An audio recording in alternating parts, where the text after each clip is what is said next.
नमस्कार. कधी विचार केलाय की आपल्या रोजच्या बोलण्यात काही छोटे छोटे शब्द केवढं मोठं काम करतात? आज आपण अशाच शब्दांबद्दल बोलणार आहोत, सर्वनाम. हे शब्द दिसायला लहान असले ना, तरी भाषेमधले खरे हिरो आहेत. चला तर मग आपण मिळून या शब्दांच्या दुनियेत शिरूया आणि बघूया की इंग्रजी आणि मराठीत ते नक्की कसे काम करतात. आय वापरायचं की मी, समोरच्या व्यक्तीला तू म्हणायचं की तुम्ही. अरेच्छा, केवढा गोंधळ उडतो ना कधीकधी ह्या एवढूशा शब्दांमुळे. इंग्रजी असो किंवा मराठी, हा अनुभव जवळजवळ प्रत्येकालाच कधी ना कधी आला असेल. पण काळजी नसाली, कारण आजच्या या विश्लेषणात आपण हाच गोंधळ एकदम सोपा करून टाकणार आहोत. चला तर मग अगदी बेसिकपासून सुरुवात करूया. कोणतीही मोठी गोष्ट समजून घ्यायची असेल तर तिचा पाया पक्का हवा, बरोबर? तर मग हे सर्वनाम म्हणजे प्रोनाऊन नक्की आहे तरी काय? अगदी सोप्पं आहे बघा. सर्वनाम म्हणजे नामाच्या जागी वापरला जाणारा शब्द. त्याचं मुख्य काम आहे वाक्यांमधली पुनरावृत्ती टाळणं. कल्पना करा, जर सर्वनाम नसतंच तर सारखं सारखं तेच नाव घ्यावं लागलं असतं, किती कंटाळवाणं झालं असतं बोलणं. तर सर्वनाम हे एका स्टँडिंगसारखं काम करतं. नामाच्या जागी येऊन वाक्याला एकदम स्मूथ बनवतं. आणि हे काम इंग्रजी आणि मराठी दोन्ही भाषांमध्ये सारखंच आहे. आता हे समोरचं उदाहरणच बघा ना. रवी शाळेत जातो, रवी खूप अभ्यास करतो, रवी क्रिकेट खेळतो. ऐकताना कसं तरीच वाटतंय नाही का? रवी रवी रवी थोडा रोबोटिक वाटतंय. याउलट रवी शाळेत जातो, तो खूप अभ्यास करतो, तो क्रिकेट खेळतो. एकदम परफेक्ट. ऐकायलाही किती छान वाटतंय. फक्त एका तो या शब्दाने केवढा फरक पडला बघा. ठीक आहे, तर आता आपण सर्वनामांच्या सगळ्यात कॉमन प्रकाराकडे वळूया, आणि तो म्हणजे पुरुषवाचक सर्वनाम किंवा पर्सनल प्रोनाउन्स. आता आपण इंग्रजी आणि मराठीतल्या या सर्वनामांची थेट तुलनाच करून बघूया. आता जरा या तक्त्याकडे लक्ष द्या. आय म्हणजे मी, ही म्हणजे तो, शी म्हणजे ती. हे सगळं अगदी सरळ आहे. पण जरा थांबा. वी, यू आणि देच्या समोर मराठीत एकापेक्षा जास्त शब्द दिसतायत. आणि इथेच तर खरी गंमत आहे. नेमका हाच फरक आपण पुढच्या स्लाइडमध्ये आणखी खोलात जाऊन समजून घेणार आहोत. हीच तर आहे मराठी भाषेची खासियत. बघा, इंग्रजीत वी साठी एकच शब्द आहे, पण मराठीत आम्ही आणि आपण हे दोन वेगवेगळे शब्द आहेत.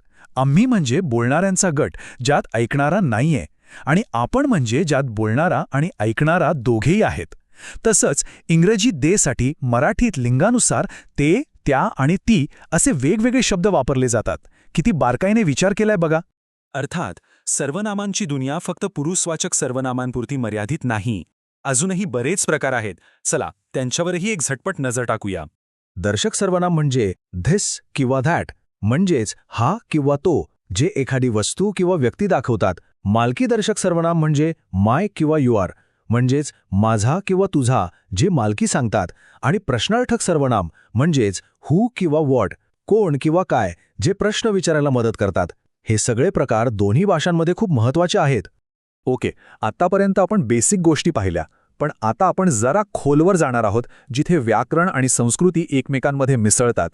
हे फरक खूपच सूक्ष्म पण तितकेच रंजक आहेत. हा तर मराठी बोलणाऱ्या प्रत्येकाच्या आयुष्यातला प्रश्न आहे. कोणाला तू म्हणायचं आणि कोणाला तुम्ही. हा फक्त एक वचन आणि अनेक वचनाचा खेळ नाहीये, तर हा आदराचा भाग आहे. तू आपण मित्रमैत्रिणी, लहान मुलं किंवा जवळच्या व्यक्तींसाठी वापरतो, तर तुम्ही हे वडीलधाऱ्या, अनोळखी व्यक्ती किंवा समूहासाठी आदराने वापरलं जातं. आणि या सुंदर प्रथेला व्याकरणात एक खूप छान नाव आहे, आदरार्थी बहुवचन. याचा सरळ सरळ अर्थ आहे आदर दाखवण्यासाठी अनेकवचनी रूपाचा वापर करणे. ही आपल्या मराठी संस्कृतीची आणि भाषेची एक खास ओळख आहे, नाही का? याचं एक उत्तम उदाहरण म्हणजे जेव्हा आपण पंतप्रधानांबद्दल बोलतो तेव्हा आपण म्हणतो ते पंतप्रधान आहेत. इथे आपण तो नाही तर ते हे अनेकवचनी रूप वापरतो.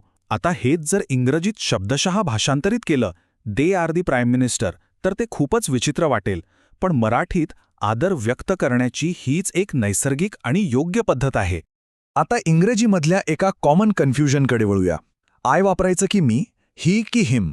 याचं उत्तर मिळतं केसमध्ये. सोप्पं आहे. जो क्रिया करतो तो असतो कर्ता, म्हणजेच सब्जेक्ट, जसं की ही टीचर्स. आणि ज्याच्यावर क्रिया घडते तो असतो कर्म, म्हणजे ऑब्जेक्ट, जसं की आय टीच हिम. हा एक नियम लक्षात ठेवला की अर्धा गोंधळ इथेच संपतो. चला आता एका खूप महत्त्वाच्या मुद्द्यावर बोलूया. भाषा म्हणजे वाहत्या पाण्यासारखी असते.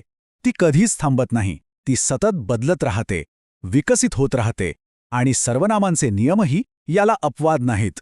विश्वास बसणार नाही, पण इंग्रजी भाषेच्या इतिहासात डोकावलं तर एक गंमत दिसते. एकेकाळी इंग्रजीमध्ये पण मराठीसारखंच थाऊ म्हणजे तू आणि यू किंवा यू म्हणजे तुम्ही असे वेगवेगळे शब्द होते. पण हळूहळू यू या औपचारिक शब्दाने थाऊची जागा घेतली आणि आज तर यू हाच शब्द एकवचनी आणि अनेकवचनी दोन्हीसाठी वापरला जातो. भाषा नेहमीच विकसित होत असते. इंग्रजीतल्या यूचा प्रवास आपण पाहिला. मग आता सर्वनामांचं भविष्य काय असेल? आजकाल जे स्वतःला पुरुष किंवा स्त्री अशा पारंपरिक चौकटीत बसवत नाहीत, त्यांच्यासाठी नॉन बायनरी किंवा इपिसीन सर्वनामांचा वापर वाढतोय. हे दुसरं तिसरं काही नसून भाषेच्याच या जिवंतपणाचं लक्षण आहे. भाषा लोकांच्या गरजानुसार आणि त्यांच्या ओळखीनुसार सतत स्वतःला घडवत असते. हा विचार करायला लावणारा प्रश्न आहे, नाही का?